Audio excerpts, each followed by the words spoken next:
Welcome. We came in laughing, didn't we, Katie? We always come in laughing. I mean, we keep it real. We do. Here we are, our first real life podcast. We're going to do a bunch of these in a series, I think, unless it maybe catches on and we do more. But welcome. I'm Elizabeth. My last name is Hamilton-Guarino, and there's Mel, the podcast kitty, roaming around in the background. And I'm Katie, and I'm in my office here where I do a lot of therapy. And I don't have any animals in here because they would just chew everything. So yeah, she's been in here forever. She just hangs out, and if she likes the conversation, she might sit in the background, like right there. But anyway, it's so good to see you. You too, always. I love. Always makes me smile. I love all the things that we're doing. So I'm all excited, and I love your shirt too. We match sometimes, everybody, just so you know, and it's inadvertent, but I do have that same shirt. And it's hysterical. I did not almost wear it today, but if we ever do, we're just going to keep on matching, right? Okay, we'll just keep it real. That's yeah. All right. And the other thing too is we're not going to edit this. So I just want everybody to know this is just going to record, and it is as is. So if the doorbell rings or the dogs bark, or on my end, whatever happens, right? But we're here. We're your change. We call ourselves your change experts, and we're here to help 1 million people or more percolate peace. We're here to help you root. I love this. Root in gratitude, navigate change, find your best success, and percolate peace. And Katie, talk about what that means exactly. Percolate. We wrote a book together called Percolate, and one of our themes is we really truly believe that peace begins with us, begins with everyone. And right now, everyone is struggling with not understanding what's going on in the world and how can I make a difference? Well, we want you to make a difference, but it starts with you. It starts with us. It starts with understanding us, what our needs are, what our wants are, and what triggers us in communication.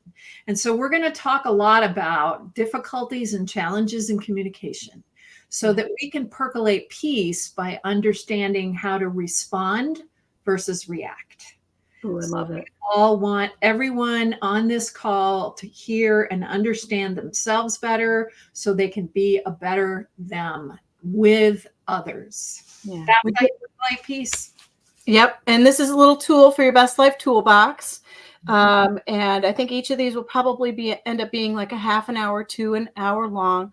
This first one is about adapting to new circumstances, handling changes, whatever they are, job, location, lifestyle, whatever you want there. And I just want to give us a little bit of background. I know we wrote Percolate together. There's Percolate. Yeah, it's beautiful glory. It's a Hay House book. So Katie and I co-wrote this book. It was published by Hay House back in 2014. Wow, right? It's 10 years old. Happy 10th anniversary. We hug this book and love this book. If you love coffee and you love metaphors and you love self-help, this one's for you. I'm just going to do a little book infomercial here. And then you have Uplifting, which is amazing and new. I wrote Uplifting. It was published in March, and it's inspiring stories of how change brings about loss and opportunity for harnessing your resilience and making a difference in the world by how you cope with change. And the people in this book are all inspiring. Their stories uplift you. They give you tools, and my toolkit that I offer as well is cards that I wrote with prompting questions at the end of each chapter from the book that are now in card form. So if you're going through a change and you want to get help with how to navigate that change, these questions will help you ask yourself, what do I need? What do I want? How do I want to do this? And how can you make it your choices purposeful in making a difference in the world? I love it. Yeah. Dr. Katie is one of my mentors, has taught me so much over the years. I met Dr. Katie in a moment where both of our parents were sick and in the process of passing away. And it was sad, and having to navigate all of that with your help was much, I wouldn't say it was easier, but it helped make sense of it, I guess is what I'm trying to say. Yeah, because my dad was a stroke survivor from 2004 to 2018, and we wrote Percolate a lot. There's a lot of my dad in this book, a lot of his story and things like that. So it's always like one of those books that I hug and love. And then we have 2 more books. We'll probably write another book together, guys, just let everybody know. But we have, in the meantime, we have the Change Guidebook and the Success Guidebook. Both are books published by HCI, and everybody at HCI, they're near and dear to our heart too. But this one, I can't tell which hand. This one's about navigating. I'm the goofier of the two of us, maybe sometimes. This one's about navigating change, and this one is about navigating success and redefining success for yourself personally and professionally. But so these are books that we know and love as well. So together we have 4 books on the topics of gratitude, change, success, peace, percolating, whatever it is, self-help. We're there to help you. So yeah, pretty cool. They're pretty practical tools too, don't you think, Katie? They're not. Absolutely. Yeah, one of the reasons we wanted to call this Getting Real is because we both in our books and in everything we do, we're very practically oriented. Life is full of ups and downs and challenges and loss being opportunity to change. And we both, having lost our parents, both of us with parents with strokes, went through those series of really challenging losses before they died and after they died. Yeah. So we know firsthand, and we just keep it real because, when life is hard, nobody wants you to give you fluff. This is a no fluff area. We will not fluff on this podcast. I mean, we both realize that that's not what you need when you're going through real life stuff. Yeah. And, it can be like me. So I was going to tell everybody I just turned 55. And one of the things that Katie gave me for my birthday is this beautiful necklace. And on it, in her handwriting, says Percolate Peace. I don't want to get close enough to the wrinkles on the camera to show everybody, but I'll take a separate picture of the necklace. But it says Percolate Peace, and it is just the most gorgeous thing. So it's right here, and it's just a great little reminder to go right here with everything, isn't it? Just right in your heart. It is. And, we're going to talk from the heart. We're going to talk honestly. We're going to talk authentically. We're going to give you ideas and thoughts from where we are in our lives. I'm at a different season. I'm 64. And so I'm facing changes that Elizabeth is yet to come to, but I'm real about what I'm going through. I have health changes and challenges, and just like anybody who's 64, there are things that are changing every day. Yeah. Even in 50s, they change a little bit too. So yeah. Every season brings with it its challenges, but also those are opportunities to learn and grow. Yeah. Yeah, I love it. And then the other thing too, I wanted to make sure people know this. We are both moms, and we are both married to our significant others for a number of years. We've got 26 years over here. How many do you have? We have 27. 27. So we're married. We're married with children, and we have a lot of fun with those stories as well. So I have a feeling those are going to come in. I know. I'm going to hold the books back up. One of the things I forgot to say about my books is, my kids are in these books. Their stories are in these books. My parents are in these books. There are also in each book 20 other people who show up in the book to contribute their stories and things like that. So there's a lot of people involved with helping us all find our authenticity and stay there and keep things real and so forth. So I love this, and I can't wait to see how this podcast is received and the questions people ask us or the comments. Yes. So I'm very excited to have real life situations and people talking about themselves and what they need and offering them support. Yeah. I've been a therapist and a coach for over 35 years. I'm a licensed therapist, so there is nothing I haven't heard. Right. Trust me. And my specialty has always been trauma and grief and loss. So there is no situation too dire, too difficult, too challenging that I haven't been able to support someone through, including multiple losses, including people who've lost multiple people in their families at once. COVID was my busy season. Yeah. I've never worked so hard. So anything is available. If you are struggling with anything, never hesitate to reach out. Yeah, I reach out when I have things. So yeah, Dr. Katie is a phenomenal resource. I will also add that I call us the co-founders of Best Ever You. We kind of are, because I kind of started it, and then Katie found it, and then we did a bunch of things together. So I don't think Best Ever You would be what it is today without you. So I just always am saying, we kind of both started Best Ever You. I know we started the Best Ever You podcast together, which has like 5 million downloads now and 700 guests and things like that. We've written books together. And then besteveryou.com is a place where you can go to find both of us. Aside from that, we have our own websites and own lives and things like that. So Dr. Katie Eastman is drkatieeastman.com. And then you also have Recreate Coaching and Counseling as well. So, and all you really have to do is Google Dr. Katie Eastman and everything comes right up.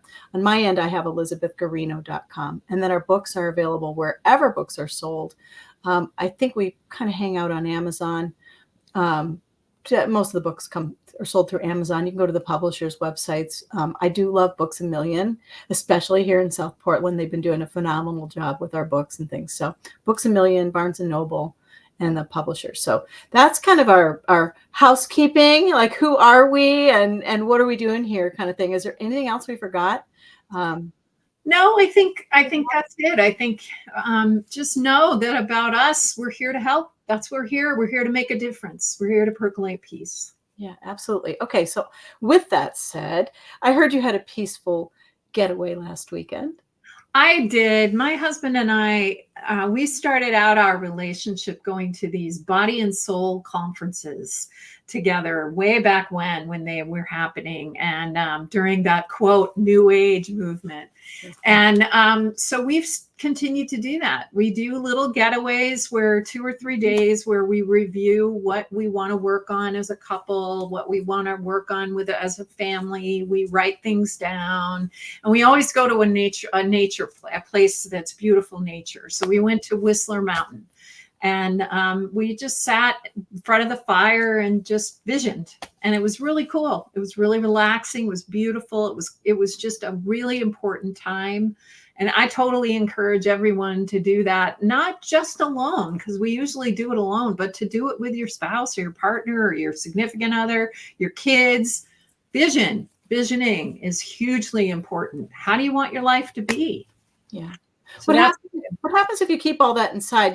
I always say, gosh, make sure you tell people your goals. Like we just put out there, we want to help people, we want to help 1 million people percolate peace.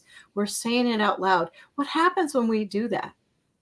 I think it's incredible, the ripple effect, because think about your everyday, how many people you encounter, especially if you are working in a workplace or you are taking your kids to school, even the grocery store. My mom used to say to me that you can change someone's life by just smiling at them, a stranger, just smile at them and see what happens. So if we all committed to percolate peace, can you imagine what the world could be like? Yeah. Yes, commit to that. Commit to being kind and authentic and loving towards yourself first, and then that will happen towards others. And the ripple effect is huge. Yeah, we have two quotes, and maybe they originated from your mom. I'm not real sure, but we have 2 quotes in Percolate. One is think with your heart, and the other one is random acts of kindness create waves of peace. And those 2 quotes live with that book and live with us. And they're just so important to remember every day, that just even those, just that, just kind of stop. I implement the pause. I say, just stop and pause around people, because you have absolutely no idea what's going on with them at all. Exactly. And maybe they don't even want to tell you, even if you ask. So you have absolutely no idea. And so it's important as we encounter people to bring that percolate peace, to make sure that we are graceful, kind, what you say, compassionate with others, compassionate, maybe slowed down and pausing around other people instead of such a rush, aware. All those things around other people make a difference. And, I sometimes, you taught me this, it's like, I used to get so annoyed. I'm like, I'm from the Midwest and I'm on the East Coast, and be like, oh my gosh, there's so much honking, Katie. And you're like, you don't know where they're going. You don't know if they're in a hurry to get to rush their loved one to the hospital or whatever it is. I'm like, oh, good point. Really good point. Okay, I'll be less annoyed with the honking. Right. Well, I learned that lesson. I was at an inn, and I got really annoyed because I went in the pool and it ruined my bathing suit. And so I went up to the front desk and I was all witchy. And I felt really badly because you know what the person at the front desk said? He said, well, I'm really sorry, but I was delayed getting to it because I had to take my child to get her leukemia treatment. And I went, oh man, Oh, crap. yeah. And all of a sudden life became so real. And I was like, you never know.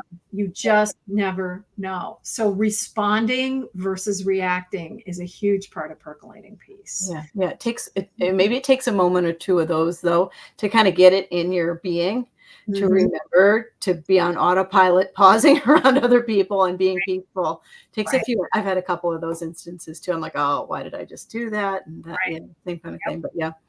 All right. So it sounds like a really cool getaway, and it sounds meaningful. And do you do that once a year, or do you do that multiple Oh no, times we do it multiple times. We do it when we need it.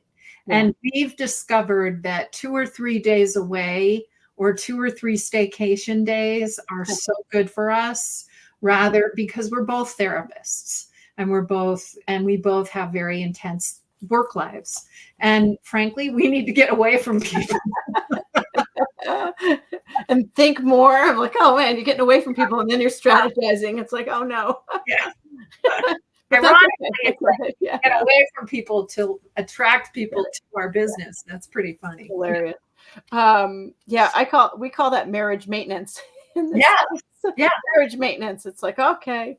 And sometimes it's true too. Sometimes that avoids a fight or miscommunication or things like that when you get ahead of it. Especially if something's like, if you're feeling resentful or something's eating at you or whatever it is, you get ahead of it with those. Well, anytime you have a significant change in your life that's happening to either one of you, it's happening to both of you. It's happening to everyone in your family. Yeah. So you have to take inventory of what's going on from everyone's perspective. That is so important, because do you ever get the question, I'm off here already, sorry people, but do you ever get the question, how do you stay married so long? Or what does it take to stay married for years and not have it end in divorce and things like that? I get asked that all the time.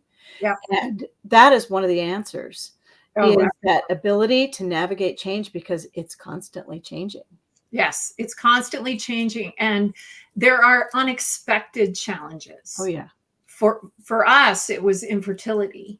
We got married expecting to have 3 kids and the perfect to the house, and we had the vision everybody has when they first get married, the Cinderella castle, so to speak.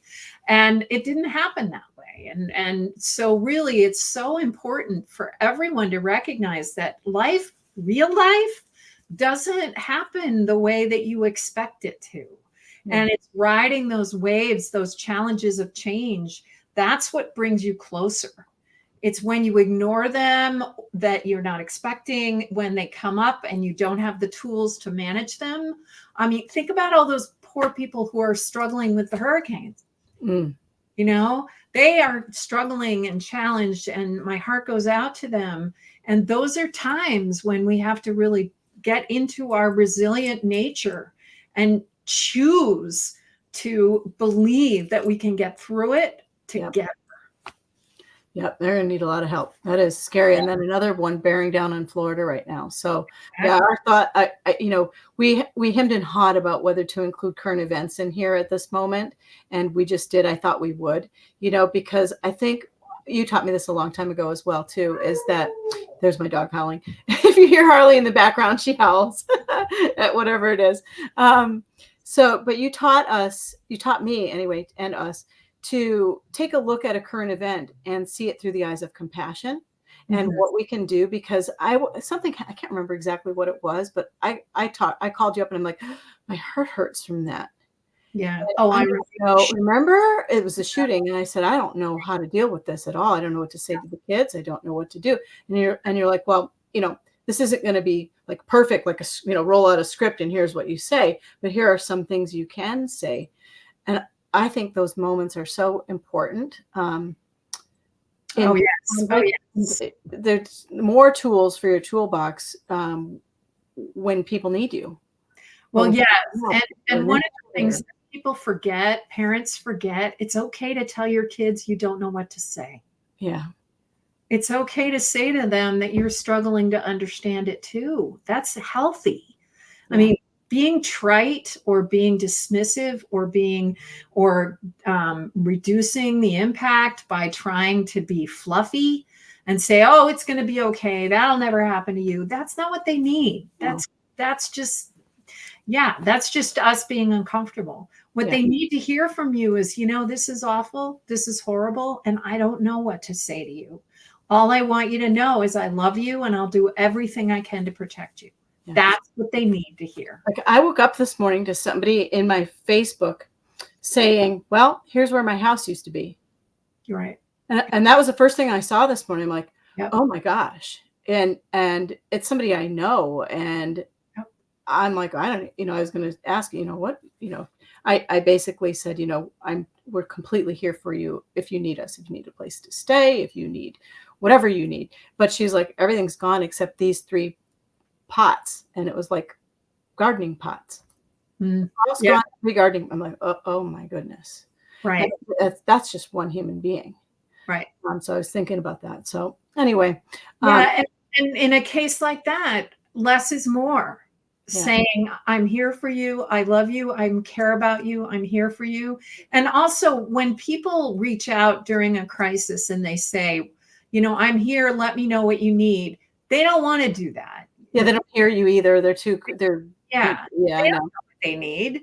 But if you say to them, I can bring food, I can listen to you, I can send money for clothes, I can send clothes, I can be here if you need a place to stay, I'll send you a plane ticket. I mean, those are concrete, absolute, authentic, real things that they need right now. Yeah. And so be real with people. Don't fluff.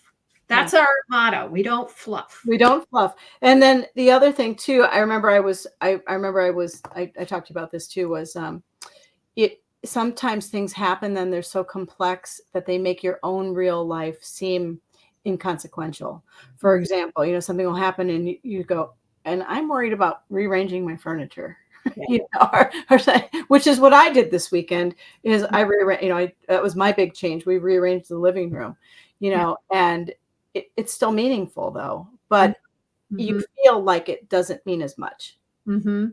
Well, the work that I'm doing in Ukraine always reminds me of that. But I take the attitude of I can help them as much as I can. I help with a mental health program there, and I can do that. And I'm going to honor them with what I can do, with absolutely doing everything I can, not just for them, but living my best life is honoring them because they have these challenges and I don't. So I'm going to make the most of my life because I can.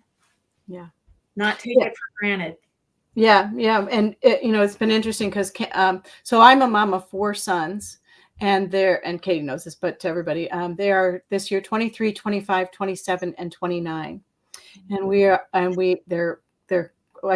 coming and going, like the front door is like a little revolving door a little bit. They come here when they need to, they leave when they need to. But we have one of our sons has been overseas in Germany playing professional baseball for the past year.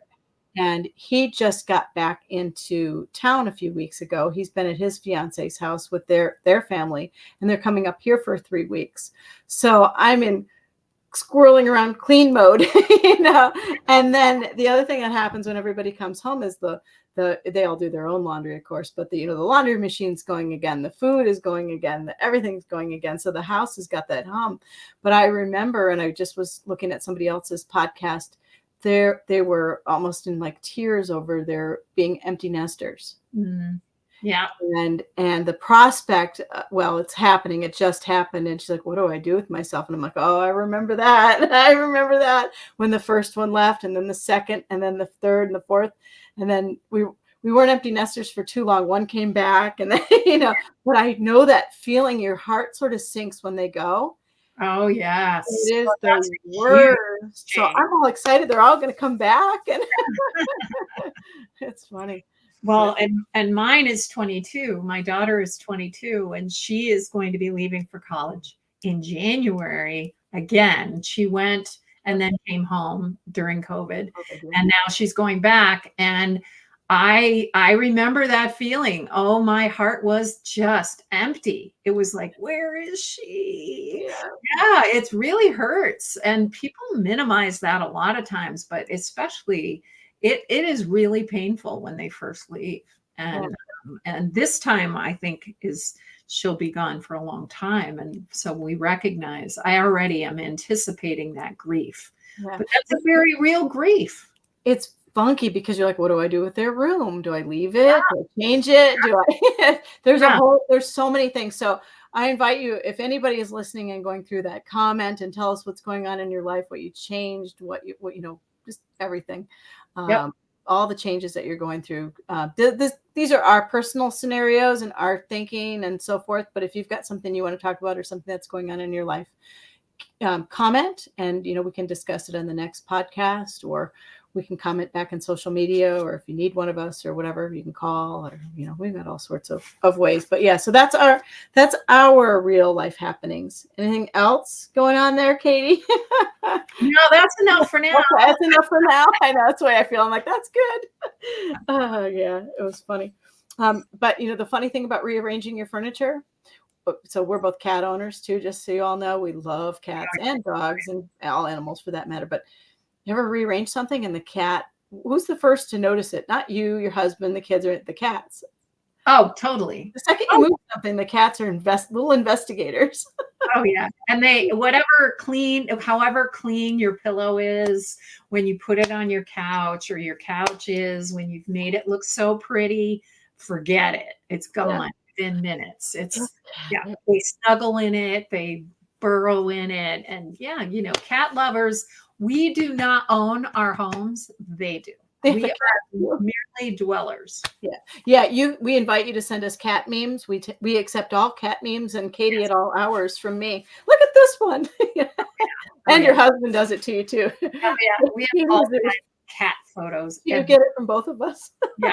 So funny. All right. So our topic for today is adapting to new circumstances. So change, handling changes in job, location, lifestyle, and so forth. And we thought we would make like 3 or 4 points here. Does that work? What do you think? How should we do this? So we use the same format too for every show. Yeah. I think the first thing we came up with, REAL, which is for action steps with every change. And R is reflect. Really, any change that happens, and changes are not just big changes. Change occurs when you go out to get in your car and the engine doesn't start. Yeah. What do? So the first thing is you have to reflect. You have to figure out, well, what's my first step? What's most important? So has that happened to you, Elizabeth, where you go out and your car doesn't start? Yeah, many times, which is why we lease. No. No. Yeah, you have that happen enough times, you're like, this is annoying. I need to stop. But no, what I do with that, so anytime I have something that completely and unexpectedly happens, I try to personally implement gratitude and go all gratitude on it, if I can. So I'm a person who's been resuscitated twice from life-threatening food allergies. So I have this, I've done gratitude lists and gratitude this and gratitude that, but I like to put gratitude on autopilot. So it becomes like just a way that you are. So you see something like that happen and you go, instead of like, oh, I have to, or, oh, that happened, I flip it and go, okay, I get to, like, okay, I've got a car out there. It might not be perfect right now, but hey, it's like pulling up in your used car to a Tesla that's $100,000. You've got a car, be grateful. You got a car. or you have a bike, or you're walking, or whatever it is, be grateful. I go grateful all the way back to breath. So. Right. Yeah, me too. And I think that is really important, that you take that deep breath so that you don't get caught up in the, oh crap, this happened, but you stay in the place of, okay, I am grateful that I can do this. I have a mechanic. I can call this. I can call this friend. We actually had a guy who ran out of gas right in front of our house last week. And somebody from the neighborhood came out and we helped him. We got him all set up. And he kept saying, I'm so thankful. Thank you, thank you, thank you. And he, and it reminded me that, it doesn't matter what it is. But if you're grateful and you reach out for help, be grateful for that help. Yeah. Now, here's a question for you. And sometimes I noodle on this back and forth. I think, am I rationalizing, or do I have good perspective on this? Yes. Good point. That's the difference between reacting and responding. Yeah. Because we initially respond or react from our place of fear or discomfort. Because that's our fight or flight. That's our nature. Yeah. And our brain is examining what the threat is, level of threat. So your first response is going to be reaction. But that's when you take a deep breath and you go, okay, I've done that.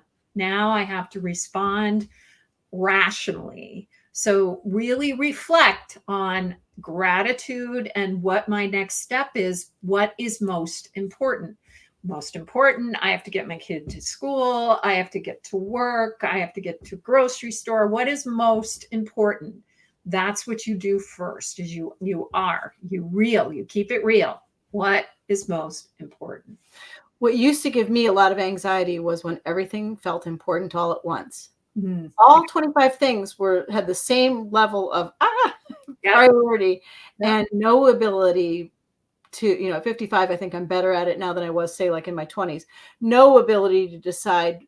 I wouldn't say no ability. I had ability, but you know what I mean? No great ability to decide what was more important. And it all felt like, the sky is falling or urgent or whatever.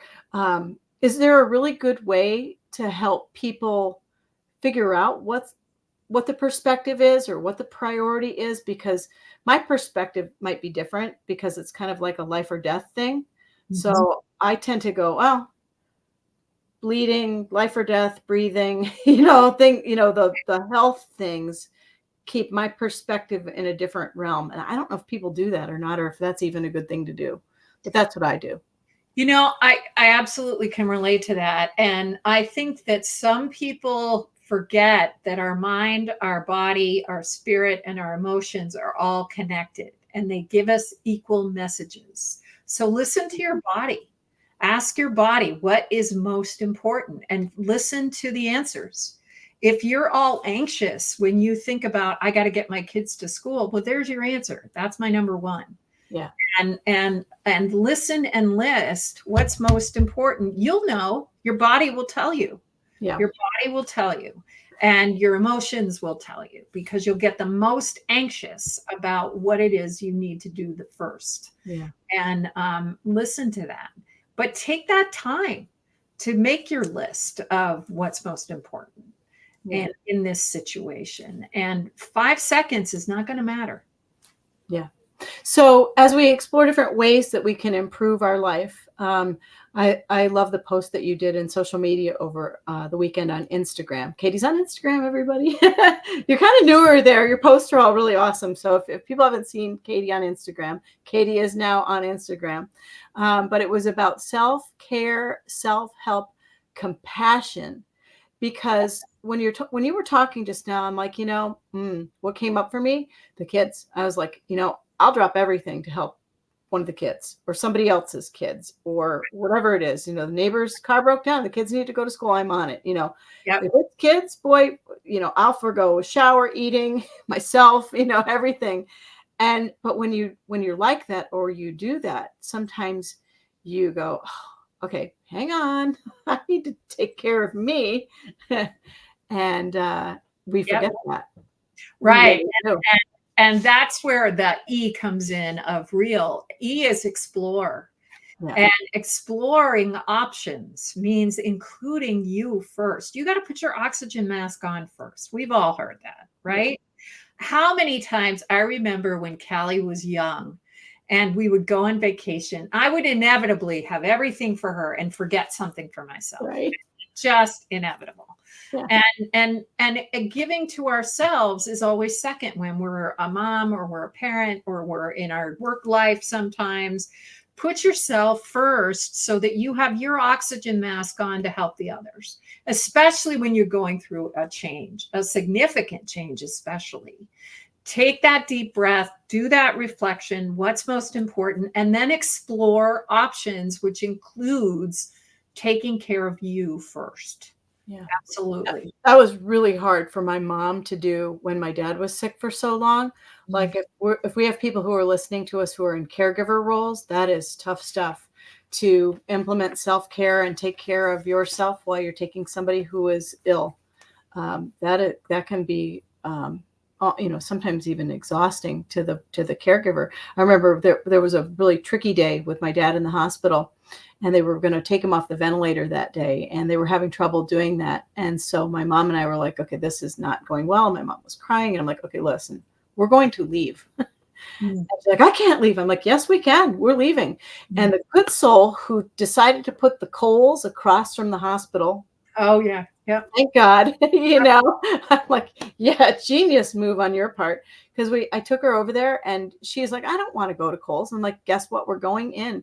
And she definitely wasn't herself because she is a human. You can gauge my mom on if she's shopping, kind of thing. It's like, you have certain things you can gauge if you eat that or shop or do whatever. You can gauge her mood by shopping. So I could tell she was pretty miserable. But anyway, it was kind of like forced fun.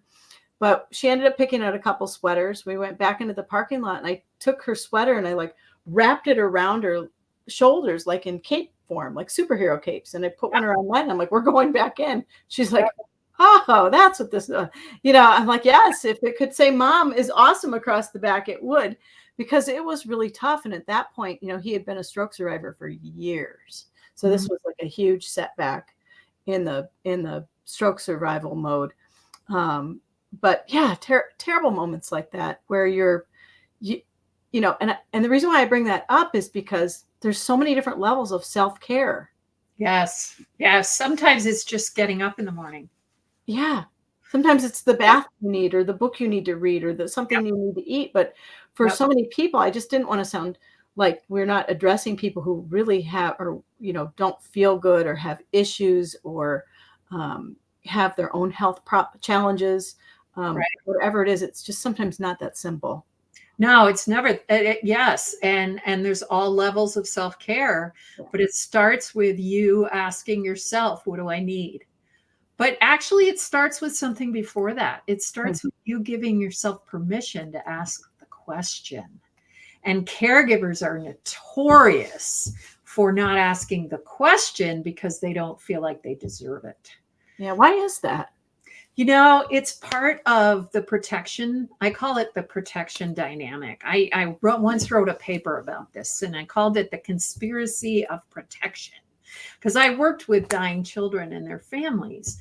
So what I saw over and over and over is that the kids would protect their parents, the parents would protect the kids, the caregivers would protect the parents and the kids and their turf and their work and themselves. And so there are all these people trying to protect themselves and others. Well, if everybody just takes a deep breath and says, okay, I'm going to take care of my needs so that I can take care of them. That's what works. Because otherwise we project our stuff onto other people. Our communication gets rattled. We get reactive. We get angry. We get frustrated. And we take it out on each other instead of calmly and lovingly supporting one another. Yeah. So when we're going through change, it's really important you put that oxygen mask on first. Yeah, and we're always going through change, so keep your oxygen mask on. But these could be things like date night.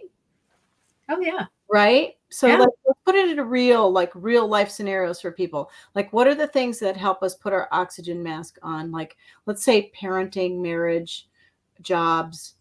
What are those things? Well, Keep that first on. first of all, how many times do people ever ask themselves what do they need or what do they want? And Right. I differentiate between those two things. A need is something I need to survive, something I absolutely need for my wellness, my well-being. But a want is I want purple curtains. Okay, I want a nice rug. I want whatever. It's negotiable. That's where I get in trouble. Well, yeah, it's negotiable and it can be negotiable. It's not a need, it's a want. Right. And in your conversations, when you start with asking yourself the needs and the wants, that helps because you got to negotiate and cooperate and collaborate on the wants. And the needs, you need to be really clear and defining it and telling people exactly what it is you need. Starting there is hugely important. And people don't do that. And number one, people need to teach that to their kids. When kids deal with change, when kids deal with disappointment, when kids deal with transformation and transitions, they need the same kind of help. They need to be taught what their needs are, what their wants are, and to ask for them. Yeah. I think sometimes too, that you might like, I love how life graces us sometimes in really unexpected ways with other people, because sometimes somebody will see something that they think that you need or want, Oh, yeah. and you don't even realize it yet. They see something in you or see something that might fill one of your gaps or something that you just might love, like this necklace, just things that bring you peace, joy, love, and so forth. And they don't even come from that place of like, I need this or I want that, or they just kind of come soaring in out of the blue and you're not expecting it. Those are kind of cool moments. They are, and it really is wonderful. One of the things I love in my work is helping people in that first phase of what I call recreation, where they're giving themselves permission to vision. I want this. I need this. I wish I could wake up. I have people do a letter to themselves where they define their ideal day. And just the act of doing that is huge for so many people because they aren't used to even asking the question. Yeah. They just get up and go. Yeah. It made me think about our vision statements that we do in coaching that we just did. Yep. If you're listening and you are like, ooh, this all sounds pretty interesting, either the letter to yourself or what we call vision statements, give us a call and we'll work with you for a few hours and help you craft a vision statement for your life. It is the coolest process. It is just so much fun. And we do, like, I'll do a new vision statement maybe every 6 months. Sometimes people do them quarterly. Sometimes people do them yearly. But it's something that you can listen to or read that just kind of keeps in mind what your goals are, what your dreams are, what your vision for your life is. Absolutely. And it changes all the time. And certain things come to the top and certain things become less important. And then when unexpected change happens, it alters everything. Yeah. And it's like a chessboard that gets thrown up in the air. Yeah. All the pieces fall different places. So yes, I think visioning is so important because you manifest from your vision. Yeah. So we're keeping it real. We talked. So the R was reflect, Yep. and the E is explore. The A is Awareness. Yeah. If you start writing things down about what you need, what you want, what your vision is during a change, then you've got to stay aware. I call it awake, aware, and alert to what's happening around you. Who's coming into your life? What opportunities are there that might help you move forward in this area? If your change is, I want to be a better mom. Okay, then you're going to become aware of the ways that your child reacts to you. If you're wanting to be a better mom and a better parent, then you're going to look for articles about how to parent. And stay awake and alert for opportunities that come your way. Maybe you get to volunteer. Maybe something comes along that you can volunteer in your child's classroom. Whatever occurs, when you put it out into the world that this is something that's important to you, opportunities come but you got to see them coming, and you can't ignore them when they do. Yeah. You got to stay awake, aware, and alert to what comes your way. So sometimes you'll see that people make fun of the self-help industry. Oh, They yeah. call it woo-woo or woke or what, all of these things. They poo-poo the self-help industry a little bit. Can you talk about that and what self-help means? What awake, aware, and alert really like means in practical, real life terms, in case people get scared off of like self-help and the genre of self-help, because Yeah. Well, reality is now, folks, research is showing us that self-help is no longer just fluff, but it's real and it's evidence-based. It is evidence-based. Your brain operates that way. Where you put your intention and your attention is what happens. Why? Because your brain processes it.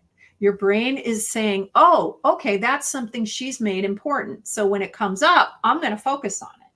And then that happens. I mean, there is so much research that evidence-based manifestation. It is no longer just something we think about.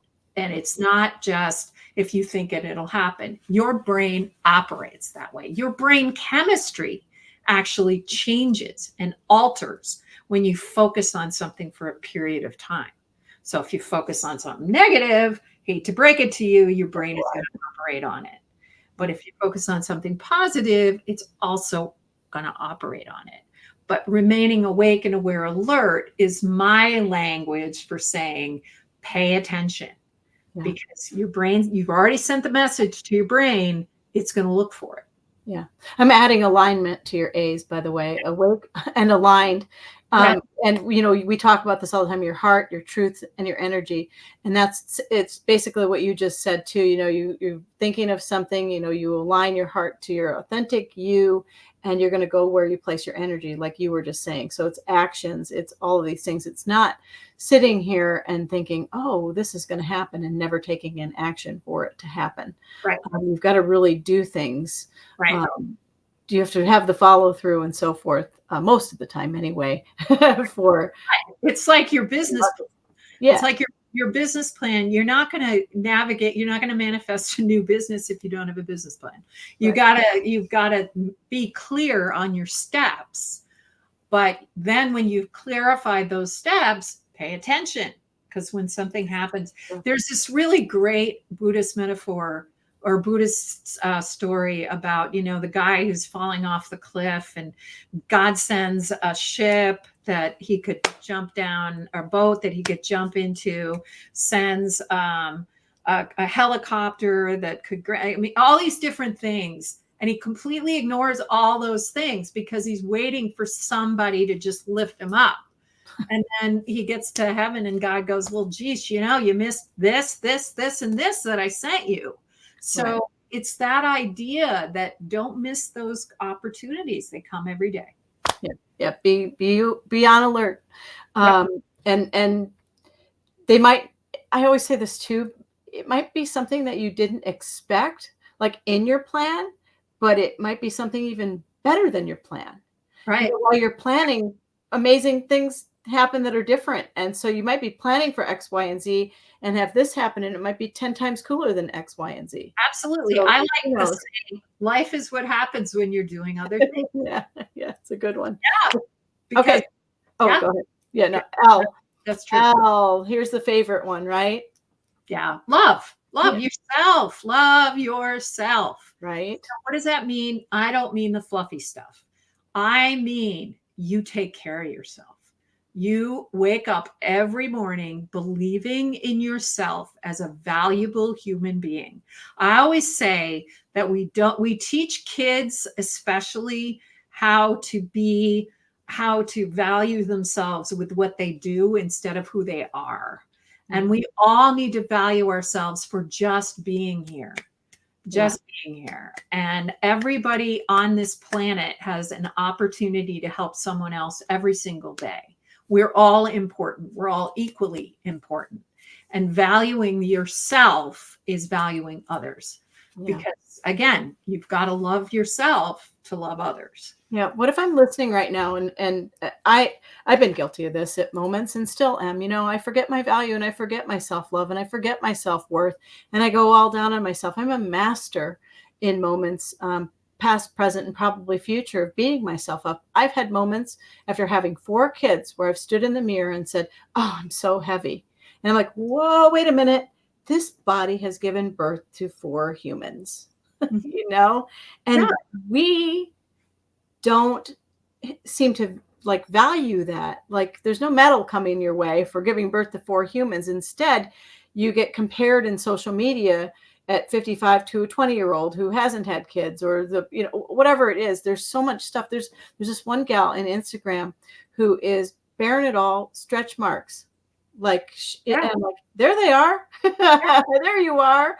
The yeah. unperfect Sports Illustrated swimsuit body that has had children and so forth. And we just are, and I go all out on that with moms and so forth, but Oh, yeah. we are so body hating. And it's like, it's time to be body loving, not body hating. And I Right. think so much noise in our heads starts right there with Yeah. body hating. Yep. I Yeah. really do. After hearing people, And I come from the place of having had infertility issues, and boy, talk about hating yourself. yeah, Feeling inadequate because the world tells you 6 ways to Sunday that if you don't have a baby, well, you're worthless, right, and you can't. There's something wrong with you.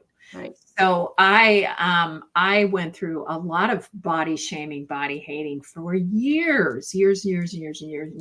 And finally I was figuring it out one day. I was like, we do a lot of evaluating each other instead of valuing each other. Right. I started writing about that. And in my book, I talk about that, my journey and of learning to value. And I learned it from watching these dying kids. And I thought, my goodness, look what they're doing. Look how they're doing, how they're contributing to the world, and they're dying and they can't speak, they can't move.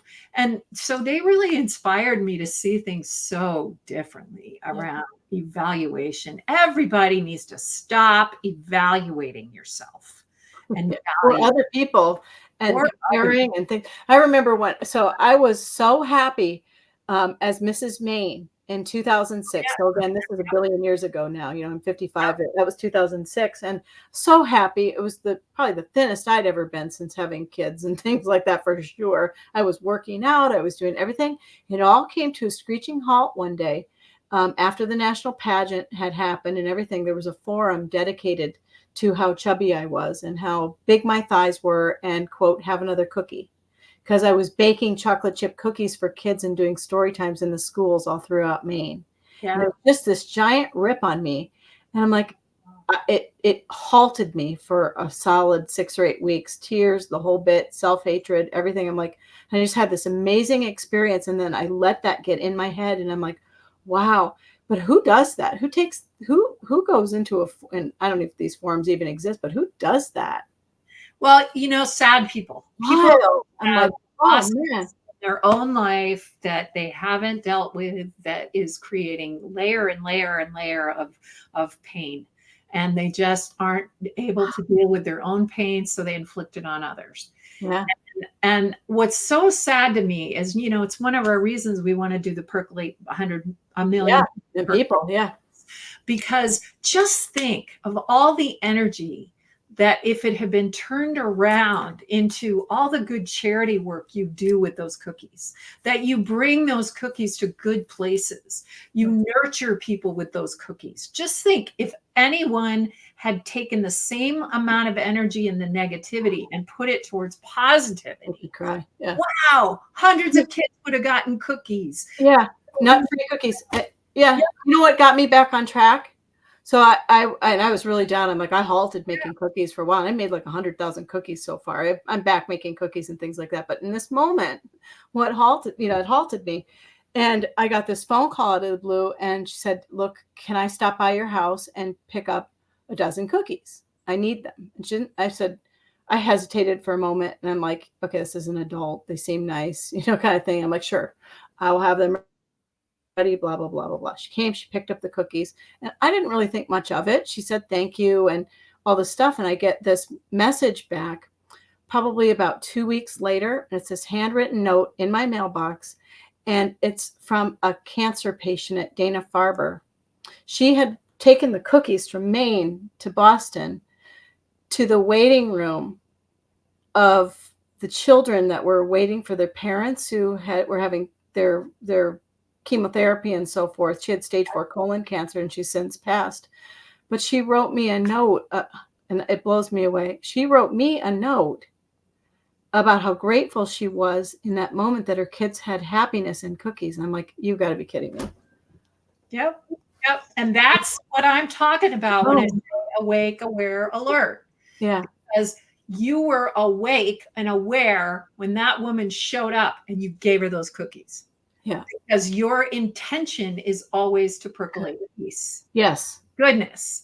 Yep. So if everybody on this listening to this podcast makes it their intention to percolate peace, then whenever anything happens, they'll look for those opportunities that come to bring more compassion to the world. Yeah. Gosh, that's what we all need to be doing. All of us. I don't know if I can find this. I'm going to try and find it really fast. Keep talking for a second. I actually put the thank you notes in the other room. I'm not going to be able to find it fast enough as I said it, but I put the actual thank you note in the success guidebook. Yeah. I retyped it and stuff like that into the book because it just was a moment where I'm like, this is why I do this. This is why I do this. This is why I do this exactly. If I never know who's going to have a cookie, yes. And yes. stuff. I think I've had messages from Robin Williams before with those cookies because I made them for 826 Valencia and not knowing that Robin Williams was going to be there. And he's like, these are great. And I crumbled them up and put them on ice cream. That was adorable. Yeah, so cookies can percolate peace. Percolate peace for me. They just do. Now you got to make some gluten-free though. Yeah, I know. I keep telling you, I've asked my younger sister. My younger sister, Alex, does everything gluten-free because gluten really makes her sick. Yeah. And I'll see what chocolate chip cookie recipe she has for gluten-free. But okay, so we're about at an hour. Wow, right? And we promised not to keep people too long, but I think we decided that we were going to leave people with some action steps, maybe. Yes. Yes. Yeah. We just want to remind you to keep it real. We want you to reflect. We want you to explore. We want you to stay awake and alert and aware. Yep. And then we want you to love. We really, really want you to spread love, commit love, compassion, and energy that sends into the world peacefulness. Because that's what we all want. And don't waste your energy on negativity that in the world right now. God, we got enough of it. Yeah. Positive. Did you like the journal prompts? Should we send people with a couple journal prompts? Do you want to do? Sure. You want to do some writing? I know we were, just so you know, here's the real life behind the scenes. We were kind of producing the show slightly behind the scenes with just some general guidelines of what we wanted to talk about and so forth. So we didn't get on here and ramble too much, right? Because I ramble. Katie does not, I do. So I need to be kept in check. But the journal prompts that we had were like, what do you need to change and why? And what has changed and how are you doing? Do you have any other journal prompts you want to add in there? What's making you most uncomfortable about change? What are you most afraid of? Yeah, that's really good. Before we go here, talk about change and loss and fear. Oh, yeah. Everybody. I love this. Everybody listen. There's almost always a loss related to any change. Yeah. And the way that you discover that is ask yourself the question, what am I most afraid of in this change? What is making me the most uncomfortable? What do I not want to have happen the most? It's your loss, because in the change, you've lost something. And perfect example, and loss is not always concrete. It's sometimes intangible. I call it intangible. Sometimes it's a loss of security, loss of a sense of stability, loss of a sense of confidence. We talked about that with Yep. the cookies. So ask yourself, what am I afraid of? What's uncomfortable? There's your loss. Yeah. And choose to take that loss, learn from it, explore new ideas, and make yourself better. Yeah. And we've got tools to help you do that. Is that like,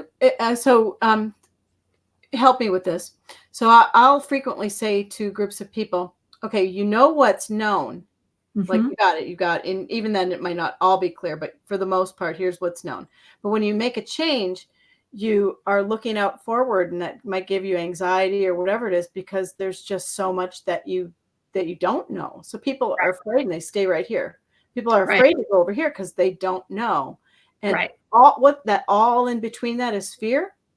A lot of it is discomfort. Yeah. It's discomfort because we don't have a plan. Yeah. So I help people understand that change is transition. It doesn't always have to be figured out right away. It's pieces. It's transition towards the change. Make choices every day to make better choices, better choices, better choices. One of my favorite sayings is make today better than yesterday.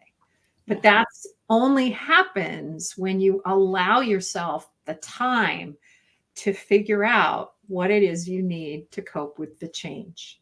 Beautiful. So it doesn't have to be, I have this all figured out. Of course not. But that's what's scary to people when they don't have anything to do. That's your clue, right? Like when you're here and you're like, oh, I want to, like we both moved across the country before. We're like, oh yeah, we're right here going, we got to move across the country. And you're like going, oh, what's going to happen? Right. But change management and project management, you look at the end game and you go backwards to what you need to do now, but you have a plan. You can have a plan. You can figure it out, but take a deep breath, baby steps, one at a time. Yeah. Love it. All right. So it is time to go, but it has been fun being real, and being real with everybody here, keeping it real life. Any closing ideas or anything you want to say before? Well, it's like anything. This is only going to be as successful as you telling us what you need. So tell us what you need. Tell us what you think. What do we need to change? We're just starting out. Let's be real. Tell us what you want. They got everything but the kitchen sink today, and even that is here. Okay, we're going to end this with just our websites, like we promised. So for mine, you can go to elizabethguarino.com. That's GUARINO.com. Or besteveryou.com is a place where you can find actually both of us there. We do a lot together on besteveryou.com. This podcast will go YouTube, it'll go iHeartRadio, it'll go where podcasts are, and up onto the website and so forth. And then Katie, do you want to say where your websites are? Sure. My website is drkatieeastman.com, and I also am on social media, as Elizabeth mentioned. And just look up Dr. Katie Eastman. You can find me a bunch of different places, and I'd love to hear from you, and I'd love to support you. I have a number of ways that I can do that. Yeah, and then I have one more thing, a call to action for us personally. We are both authors, and our goals are lofty with our books to find readers and reviews and so forth. It's not always that easy. It's very noisy out there with so many people writing books and publishing books on Amazon now and so forth. So we do have 4 books between us. We're going to hold them up one more time, and we hope that you will go to Amazon or to Barnes & Noble or Books A Million and support us. They are in 2 of mine are in audiobook. All of our books are in ebook, and all of our books are in paperback, and Katie's one is in hardcover even. So Katie, hold up your beautiful book, Uplifting. That is amazing. So it's Uplifting by Dr. Katie Eastman. And then together we have Percolate, which is our Hay House book.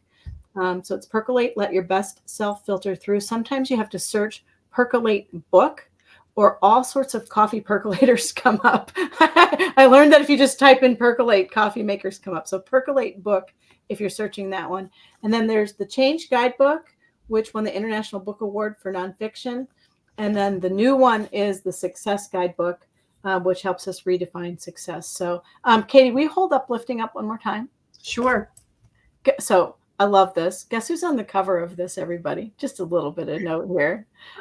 This is my daughter. This is the way that my story about transforming my loss of infertility into growth was manifesting my beautiful adopted daughter.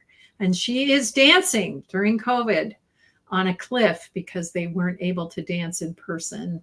So they went out on a cliff and they danced in the sunset. And that is truly what we mean by percolating peace.